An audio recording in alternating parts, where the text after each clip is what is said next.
Seja muito bem-vindo ao canal Escrevendo Renovo. Meu nome é William Nobre e sou pastor na Debras Parque Ribeirão Preto e meu pastor presidente é o pastor Davi Alves da Fé. Estamos mais um dia, mais uma semana para mais uma pré-aula da revista da editora Betel. Revista lindíssima, falando sobre o livro de Ezequiel, que tem trazido para nós ensinamentos fantásticos que vamos levar para toda a vida. Bora lá? Mas antes de nós irmos para a lição, eu queria fazer aqueles 3 pedidos, tá lembrado? Curte, comente, compartilha esse vídeo, vai lá, não custa nada, é 2 segundos. Coloca aí o dedinho no curtir, já curte esse vídeo para o YouTube entender que esse vídeo tem relevância para você e indicar ele para muito mais pessoas, ok? Depois, deixa o seu comentário, o que você está achando dessa revista, como você está vendo, como você tem colocado aí em prática e aplicado essas lições fantásticas, porque lembra que eu sempre digo aqui, não é só ouvir, é preciso também obedecer aquilo que está sendo nos transmitindo. E também queria que você compartilhasse. Compartilha onde, pastor? Compartilha para o papai, para a mamãe, para o titio, para a titia, para a vovó, para o primo, para a prima, no grupo da igreja, no grupo do trabalho, no grupo da faculdade, da escola. Em todo lugar você pode compartilhar esse vídeo. Nós temos também alguns cortes que são feitos através desses vídeos da escola bíblica. E você também pode, são vídeos curtinhos, de 30, no máximo aí 50 segundos, e você pode compartilhar aí para todo mundo, para dar aquele gostinho de quero mais e assista o vídeo completo, ok? Bora lá para a lição então? Pega sua água, pega o seu café, pega seu chimarrão, pega seu chá, pega sua vitamina, pega seu Whey Pro, seja o que você bebe aí enquanto você está estudando, e vem comigo para esta lição fantástica. Whey Pro. Será que tem alguém que bebe Whey enquanto estuda? Mais um convite que eu queria fazer para você antes de entrar na lição aqui se você se inscrever no nosso canal, se você é novo por aqui. Temos esse vídeo da pré-aula toda terça-feira, a gente sobe ele a partir das 7 da manhã. Toda terça-feira, às 7 da manhã, esse vídeo vai para o ar. E também, toda sexta-feira, nós mandamos uma mensagem, um vídeo com uma palavra de Deus para o seu coração, às 19h02 da noite. Você também pode estar acompanhando mensagem linda, mensagem maravilhosa que Deus tem nos usado para transmitir a sua igreja ao seu povo. Lembrando sempre que todas as ministrações eu faço questão de transmitir aquilo que Deus tem colocado em meu coração e ser fiel à palavra de Deus. Apenas as escrituras são suficientes para ouvir Deus falar conosco, ok? Bora lá então para a lição. Também fazer um outro pedido, você que ainda não adquiriu, não acredito que tem pessoas que ainda não adquiriram o nosso livro, chama Ainda Estamos em Sitim. O link está aqui na descrição, entra lá, adquire o seu livro, vai entregar aí na sua casa, no conforto do seu lar, e você vai estar sendo abençoado por Deus com este livro maravilhoso e também abençoando o nosso ministério. Estamos aqui, nós gravamos, estudamos a lição, tiramos dúvidas dos nossos irmãos e você pode adquirir o livro para nos ajudar a continuar falando a palavra de Deus e anunciando esta palavra maravilhosa, ok? Bora lá então para a lição agora? Agora, sem mais delongas, lição de número 9. A visão do vale de ossos secos. Texto áureo. E me disse, filho do homem, poderão viver esses ossos? E eu disse, Senhor Jeová, tu o sabes. Verdade aplicada. A genuína restauração espiritual conduz fidelidade e comprometimento com a palavra de Deus e um viver para a glória de Deus. Objetivos da lição. Explicar que o plano divino inclui restauração. Segundo objetivo, ressaltar que Deus pode fazer mais do que pensamos. Terceiro objetivo, mostrar os resultados da restauração divina. Esses são os objetivos da lição. Como eu sempre digo, meu querido professor, meu querido aluno, que você foque nos objetivos, pois é através dele que o comentarista sinaliza aquilo que ele está querendo mostrar e passar através desta revista e dessas lições. Vamos para o tópico de número 1. Você está aí? Como que tá? Firme e forte? Então bora lá. Tópico de número 1. O plano divino inclui restauração. É provável que Ezequiel 37 seja um dos mais lidos e usados em pregações, dentre os 48 capítulos desse livro profético. Além de tantas mensagens denunciando o pecado do povo e o juízo divino, agora o profeta recebe uma mensagem que aponta para o plano divino de restauração. Assim tem sido desde o início da história da humanidade, em sua relação com Deus. Pecado, juízo, chamada ao arrependimento e promessa de restauração. Assim ele começa o tópico de número 1, nos mostrando que por mais severo que seja o juízo de Deus, ele sempre tem um plano para nos restaurar. Por mais que pareça aos olhos de muitas pessoas que para ninguém aquela pessoa já não serve mais, aquela pessoa já não tem condições mais de ser usada, Deus, ele levanta e faz daquela pessoa, daquele povo, um grande exército seu. Por quê? Porque ele é Deus e ele faz o que ele quer, como ele quer, na hora que ele quer. Tópico 1.1. Ações divinas para a restauração. Como visto nas lições anteriores, Deus revela o seu propósito em restaurar o povo de Israel. Enquanto anunciava seu descontentamento com os pecados cometidos e as consequências de o povo ter se afastado dele, assim, o estudo de Ezequiel 37 é importante que seja realizado dentro deste contexto, principalmente na mensagem expressa no capítulo 36, do verso 16 ao 38, que enfatiza maiores detalhes das diversas ações divinas visando a restauração do seu povo. Dentre outras, trará de volta o povo das nações para a sua terra, purificará das imundícias, dará um coração novo, dará o seu espírito. Deus, ele não é um Deus apenas de punição. Não é o Deus que pune por punir, não é um Deus que castiga por castigar. Sempre quando Deus permite que algo severo, que algo ruim aconteça em nossas vidas, porque Deus permite, por mais que algumas pessoas dizem, Deus não permite, Deus é só bondade. Não. Todas as vezes que Deus quiser te ensinar uma lição, todas as vezes que Deus quiser te exaltar, que te honrar, Ele vai sim permitir que coisas ruins aconteçam na sua vida para que você possa crescer e progredir. Às vezes você não precisa ter feito nada de errado, diferente do povo de Israel. Às vezes, como Daniel, você está sendo julgado, você está sendo condenado para a cova dos leões, simplesmente porque você obedece a Deus e ora e se consagra e está na presença dele. Talvez você, como Sadraque, Mesaque e Abidnego, está indo para uma fornalha que você diz, eu não mereço essa fornalha, mas Deus está permitindo essa fornalha na sua vida para que você cresça, para que você ganhe visibilidade, notoriedade.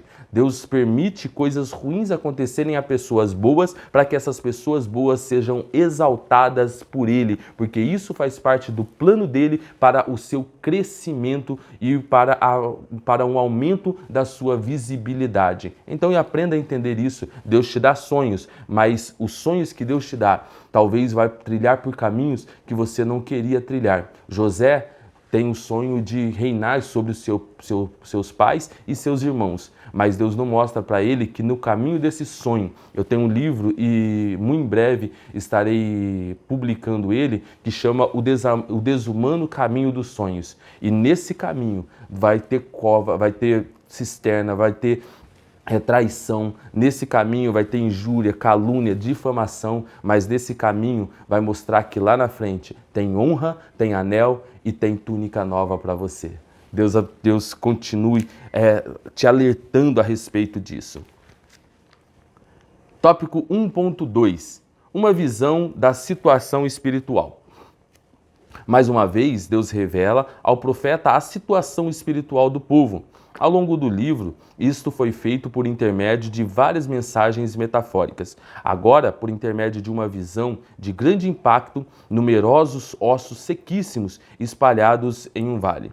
Esta visão, como outros textos bíblicos, desperta a nossa mente quanto à relevância da palavra de Deus para termos uma consciência mais ampla e profunda acerca da gravidade da situação humana quando permanece afastada do relacionamento com Deus, de acordo com a vontade do Senhor. Gênesis 3, 9 ao 24, o desenvolvimento do texto revela a gravidade do pecado de Adão e Eva. Isaías, capítulo 1, versos 5 e 6, uma forte figura de linguagem para retratar a depravação. Apocalipse 3,17, notar a diferença entre a percepção da igreja e a avaliação divina. Aqui ele mostra e nos dá alguns exemplos de como a visão de Deus espiritual acerca da igreja pode revelar como ela está. Como uma pessoa que foge e se afasta de Deus, como que ela se encontra naquele momento. Ezequiel 37, Deus está mostrando que todos que se afastam dele e abraçam a iniquidade, abraçam a uma vida dissoluta, essas pessoas estão como ossos sequíssimos, não tem vida, não há esperança para elas, não há quem possa fazer elas reviver. E Deus demonstra isso através de Ezequiel 37. Ele cita alguns textos, como o de Gênesis, falando da situação de Adão e Eva, e como para muitos não haveria mais perdão ou solução para eles. Mas o nosso Deus é um Deus de bondade, que em meio a um vale de ossos sequíssimos, ele diz, profetiza a vida e eu farei esses ossos viverem. E não só farei esses ossos viverem, farei desses ossos um exército grandioso para continuar lutando a minha batalha. Tópico 1.3, profeta, instrumento de Deus. Desde o início, o plano de Deus inclui o ser humano, não apenas como alvo de seu amor e graça salvadora, como também sendo um instrumento do Senhor para levar adiante seu propósito de formar um povo para a sua glória. Logo no texto de Gênesis 3,15, que contém a primeira promessa que aponta para a vinda do Messias, encontramos Deus revelando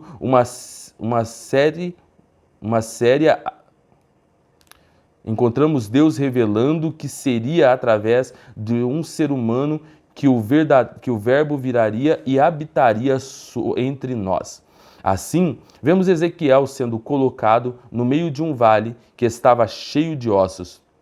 E andando ao redor dos mesmos, podemos imaginar o profeta pensando naquela experiência, considerando que era sacerdote e estava proibido de ter contato com alguma coisa imunda de cadáveres. Porém, foi o Senhor que o levou, assim como Pedro, à casa de Cornélio. Os mesmos que são alcançados pela salvação são, porém, vocacionados para anunciá-las. Aqueles que foram alcançados pela salvação, nós temos a obrigação de anunciar essa salvação a outros. Sabe, Deus nunca pediu que você fizesse nada que Ele não mandasse. Se Deus te levou a um vale de ossos secos, Ele te diz profetiza, então abre a boca e profetiza. Se Deus está mandando você profetizar vida sobre a sua casa, abre a boca e profetiza vida sobre a sua casa. Pare de, como Pedro, condenar aquilo que Deus não condenou. Como Deus olha para Pedro e fala, Pedro, quem é você para tornar imundo aquilo que eu purifiquei? Quem é você para estar apontando o dedo para outras pessoas? Você é um profeta, um instrumento de Deus para levar vida para as outras pessoas e não para condená-las, porque o mundo já está condenado. E se o mundo já está condenado, eu preciso pregar a palavra de Deus. Charles Haddon Spurgeon, ele faz uma citação dizendo, não sabendo quem são os eleitos e escolhidos de Deus, eu prego a todos, a fim de alcançar aqueles a quem Deus chamou. Olha que coisa linda. Você tem o objetivo apenas de pregar. Quem vai converter e conduzir aquele coração à palavra, à cruz, é o próprio Espírito Santo. Nós apenas pregamos, nós não convertemos ninguém, a nossa palavra não tem poder de mudar ninguém. Nós apenas anunciamos a palavra de Deus e é o Espírito Santo quem se encarrega de mudar e transformar aquele coração. Tópico de número 2. Tá com água aí? Toma um pouquinho de água, toma um pouquinho de café para dar aquela acordada, aquela água para dar aquela hidratada na garganta. E vamos para cima que tem muita aula ainda. O poder de Deus para fazer mais do que pensamos. Quantas vezes na história humana a manifestação do poder de Deus é o resultado produzido, surpreenderam e superaram as maiores expectativas? Deus falou a Jeremias: seria qualquer coisa maravilhosa para mim? O anjo disse a Maria que para Deus nada é impossível. Agora Deus estava revelando a Ezequiel que o seu poder é suficiente para cumprir a sua palavra e levar adiante o seu plano. Preste atenção nessas palavras, que o seu poder, seu de quem? De Deus, está falando dele, que o seu poder é suficiente para cumprir a sua palavra e para levar adiante o seu plano. Então, primeiro, como eu disse agora atrás, Deus nunca pediu para que você fizesse algo que Ele não te mandou. Deus quer que você faça aquilo que Ele te mandou, por mais impossível e improvável que seja aquilo que Ele te mandou. Se Deus está mandando profetizar sobre um casamento destruído, então abre a boca e profetiza. Se Deus está te mandando profetizar sobre o vale de ossos secos, então abre a boca e profetiza. Se Deus está te mandando profetizar sobre uma vida financeira destruída, apenas obedeça, porque o poder é dele, a palavra é dele e o plano é dele. Então é tudo dele e é para ele, assim como está escrito no Novo Testamento: dele, por ele, para ele são todas as coisas. Por isso, para de colocar as suas vontades, os seus desejos, os seus medos na frente para não fazer aquilo que Deus mandou você fazer. Para de ficar fazendo aquilo que Ele não mandou e faça aquilo que Ele mandou, por mais difícil. Nós somos tendenciosos a fazer o que Deus não mandou porque parece ser mais fácil do que cumprir aquilo que Ele mandou, porque a nossa ótica é difícil e impossível. Mas, como Ele disse a Maria, existe alguma coisa impossível para mim? Acaso há algo que seja impossível para mim? Essa é a palavra de Deus para você. Para de questionar, apenas faça e obedeça aquilo que Ele mandou você fazer. Vamos lá? 2.1. A esperança? Após Deus ter revelado a Ezequiel o real estado espiritual do povo, como abordado nos tópicos 1 e 2 e 1 e 3, agora pergunta: poderão viver esses ossos? O próprio povo exilado dizia que os seus ossos estavam secos, sem esperança e aniquilados. Porém, a manifestação do poder de Deus surpreende tanto aqueles que não têm esperança, como aqueles que têm esperança. Porém, somente para um futuro distante, como Marta. Ele é poderoso para fazer tudo muito mais abundantemente além daquilo que pedimos ou pensamos. Dentre tantas lições a serem extraídas de Ezequiel 37:3, uma pode ser: não permitamos que situações que sejam além do controle humano ou de sua capacidade de compreender abafem a fé no poder de Deus e na sua palavra. Uma lição importante a ser extraída de Ezequiel 37 é essa: não permita que as circunstâncias atuais, não permita que tudo que está acontecendo à sua volta, por mais difícil, por mais impossível que pareça aos seus olhos, abafem a sua fé, diminua a sua confiança em Deus. Porque se Deus falou o que Ele vai fazer, é porque Ele tem interesse em fazer. Não questione o poder de Deus, porque a questão não é se Ele pode fazer, é quando Ele irá fazer aquilo que Ele disse que iria fazer. Não permita que a visão dos outros, não permita que a complexidade de um problema venha diminuir a sua fé e a capacidade de acreditar no poder de Deus. Porque Deus é poderoso e nós o chamamos de Todo-Poderoso. E Ele vai fazer aquilo que precisa ser feito na sua vida. Apenas creia, apenas permaneça firme e se Deus disse para você profetizar, apenas profetize, porque Ele se encarrega de operar o milagre. Se Deus disse, mantenha-se firme, que eu vou fazer aquilo que você precisa, então mantenha-se firme. Se Ele disse, profetiza sobre este vale de ossos secos, então profetize. Abra sua boca, não olhe para o tamanho do problema, problema, não olhe para a complexidade do problema, olhe para o tamanho do seu Deus e obedeça a sua voz, porque Ele é poderoso para cumprir aquilo que Ele prometeu. Bora para o tópico de número 2.2.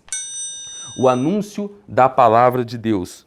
A ordem de Deus para Ezequiel foi: dize-lhes, ouve a palavra do Senhor.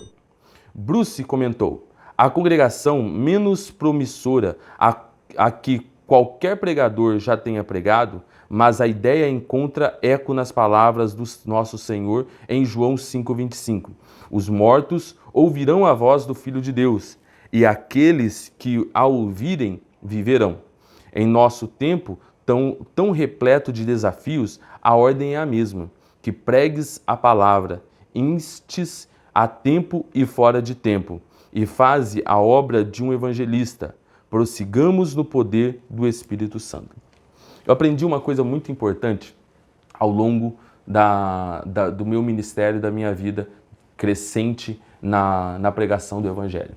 É que nós precisamos parar de querer a atenção do povo para pregar e começar a pregar independentemente se nós temos a atenção do povo ou não.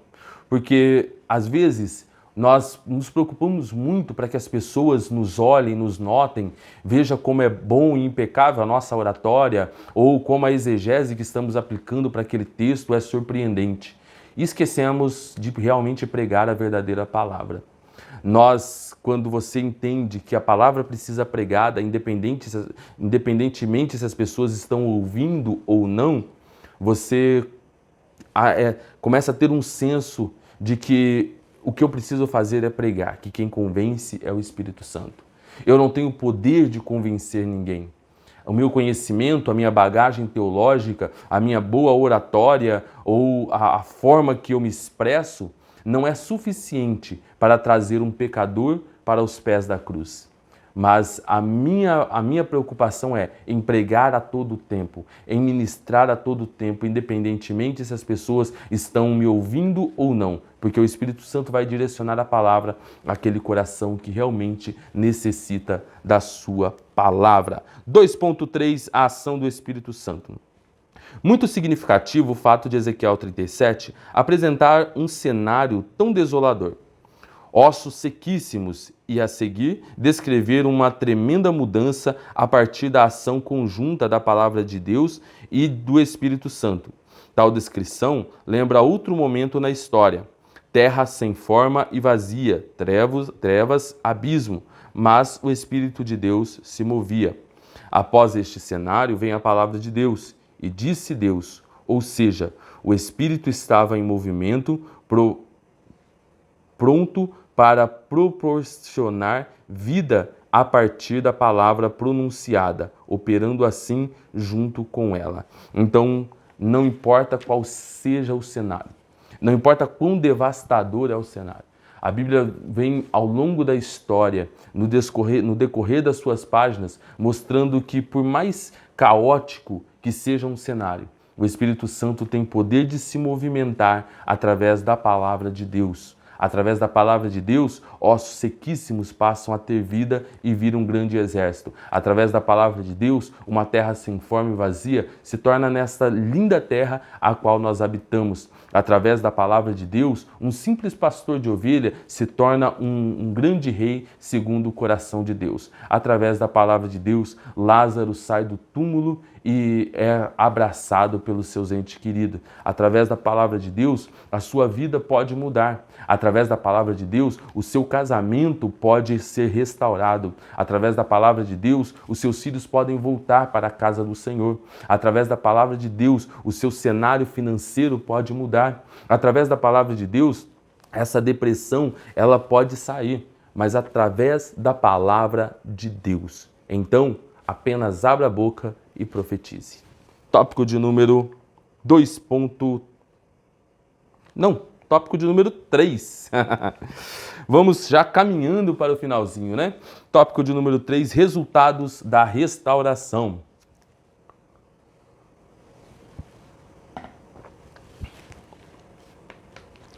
A obra de restauração inclui vivificação para um novo viver.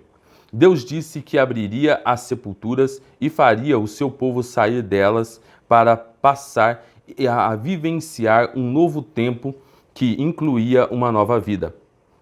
Esta nova vida inclui o aspecto da comunidade, viver como o povo de Deus. Um viver de acordo com a vontade de Deus, concerto perpétuo, testemunho a todas as nações. 3.1. Um viver como o povo de Deus. Em vários versículos, há expressões indicando o povo de Deus em Ezequiel 36 e 37. Deus não desistiu de ter um povo para o seu nome. Não apenas os judeus, mas Deus está chamando pessoas de todas as nações para fazer parte do seu povo. Outros textos do Novo Testamento revelam este propósito de Deus. Em Cristo Jesus, passamos a fazer parte do povo de Deus. Tal verdade, ser povo de Deus, envolve algumas verdades como exclusividade, comprometimento e propósito. Então, fazer parte do grande povo de Deus é uma vontade de Deus para o seu povo. Desculpem-me a redundância. Mas o que nós precisamos entender é que Deus separou um povo para que vivesse unido. Há um movimento muito atual e tem se tornado muito forte, que é o movimento dos desigrejados. Ah, você não precisa ir para a igreja para servir a Deus. Você não precisa ir à igreja para adorar a Deus. Quem te falou isso? Aonde você encontrou isso na Bíblia Sagrada? Se principalmente o Novo Testamento fala muito sobre comunhão, sobre relacionamento entre irmãos. E outra, pessoas que dizem eu não preciso de pastor, eu não preciso de ir para a igreja para ouvir a palavra. Ei, você não consegue nem cumprir aquilo que você fala, como você vai cumprir aquilo que Deus fala?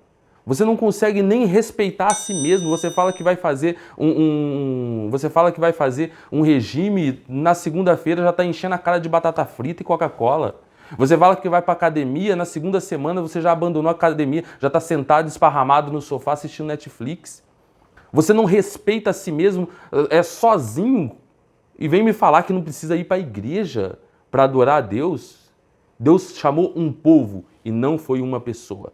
Deus não nos chamou para viver sozinhos e solitário. A palavra de Deus, pelo contrário, a palavra de Deus logo em Gênesis diz, não é bom que o homem viva só. Você precisa sim de igreja, você precisa sim de um líder. Porque um dia falaram para Jesus sobre isso e Jesus falou assim, como vocês vão amar a Deus que vocês não vê se não são capazes de amar, a obedecer a pessoa que você está vendo? Primeiro você obedece quem você vê e depois você vai conseguir entender como se obedece a Deus. Ok? Então é isso que Ezequiel 36 e 37 nos mostra. Quando Deus opera um grande milagre, Ele opera para um povo que Ele escolheu e chamou de seu.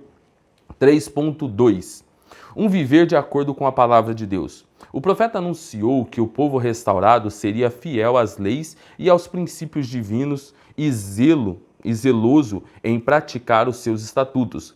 Não se trata de uma nova revelação quanto à vontade de Deus para o seu povo. Após a libertação do Egito e antes de entrar na Terra Prometida, o povo foi exortado a viver de acordo com a palavra de Deus. Jesus também falou sobre a relevância de ouvir e praticar as suas palavras. Por isso, a restauração envolvia um novo coração e habitação do Espírito Santo.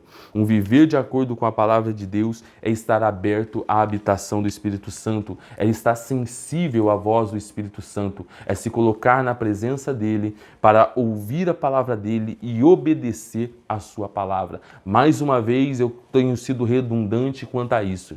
Não basta apenas ouvir a palavra, é preciso obedecer, é preciso cumprir. Olha, coloque em prática tudo que você tem ouvido, coloque em prática tudo que Deus tem te sinalizado e pode ter certeza, meu irmão, que os milagres de Deus virão sobre a sua vida. Pare de buscar bênçãos, comece a buscar o reino, porque as bênçãos, essas te alcançarão. Deus se encarrega em te guardar, em te proteger, porque Ele é o bom pastor e se Ele é o bom pastor, imagina o que Ele não pode fazer por você, imagina quais são os cuidados que Ele não tem por você. Vamos lá, tópico de número 3.3, já chegando ao finalzinho, um viver para a glória de Deus. Olha que lindo isso. A restauração também aponta para testemunho a todas as nações acerca de Deus. Bíblia Missionária de Estudos diz: assim como a escolha de Israel foi por amor e pela honra de seu nome, a restauração também se dá por zelo ao seu santo nome. A missão da igreja visa, acima de tudo, a proclamação e a manifestação da glória de Deus. Nosso testemunho perante esta geração passa por sermos sal da terra e luz do mundo, para que o Pai seja glorificado. Devemos ser frutíferos para que o Pai seja glorificado. Fomos salvos para louvor e glória da sua graça. Mais uma vez, tudo por Ele, para Ele. Todas as coisas giram em torno dele. A Bíblia Sagrada tem como mensagem central Cristo. Por isso que tudo quanto nós fizermos, que façamos para a glória do Senhor. Assim como está no livro de Colossenses, tudo quanto fizerdes, fazei para a glória de Deus. Toda a sua forma de agir, todo o seu pensar. Tem um livro que eu quero indicar para você. Eu acho que agora, ultimamente, nos últimos vídeos, eu tenho indicado um livro, né? Chama Em Seus Passos, o que faria Jesus, do Charles Sheldon, se eu não me engano, é assim que pronuncia. Em Seus Passos, o que faria Jesus. Ele nos deixa, através de uma história, uma reflexão muito importante. Se fosse Jesus no seu lugar, qual a decisão que ele tomaria? Em seus passos, o que faria Jesus? Se você sempre refletir sobre isso, quando você estiver diante de uma sinuca de bico, diante de uma encruzilhada, diante de uma decisão importante a tomar, você perguntar, se fosse Jesus no meu lugar, o que ele faria? Pode ter certeza que você tomará as melhores decisões para a sua vida. Conclusão, e chegamos ao final da lição de número 9. E na conclusão, o comentarista, pastor Valdir, ele diz assim: Deus cumpre o seu plano por intermédio da proclamação do Evangelho e da ação do Espírito Santo, restaurando vidas e capacitando-as a viver de acordo com a vontade de Deus e testemunhar acerca da salvação para que o Senhor seja glorificado. Então, aprenda, Deus cumpre o seu plano para que o seu nome seja exaltado. A sua vida, ela é para que o nome do Senhor seja exaltado. Todas as situações que acontecem com você é para que o nome do Senhor seja exaltado. Você é o sal que traz sabor a esta terra. Você é a luz que ilumina as veredas daqueles que estavam perdidos em meio às trevas, em meio à escuridão. Deus quer usar você para que o nome dele seja glorificado em todo o tempo. Não importa o cenário, não importa quão deplorável seja o cenário, não importa quão difícil seja a circunstância, não importa quão avassaladora seja a intempéries que está te cercando. O que importa é que Deus te chamou para profetizar vida. Então, profetize vida sobre essa situação ou a situação que você está vivendo em nome de Jesus. Deus abençoe sua vida, Deus abençoe seu dia. Até a próxima lição, se Deus quiser.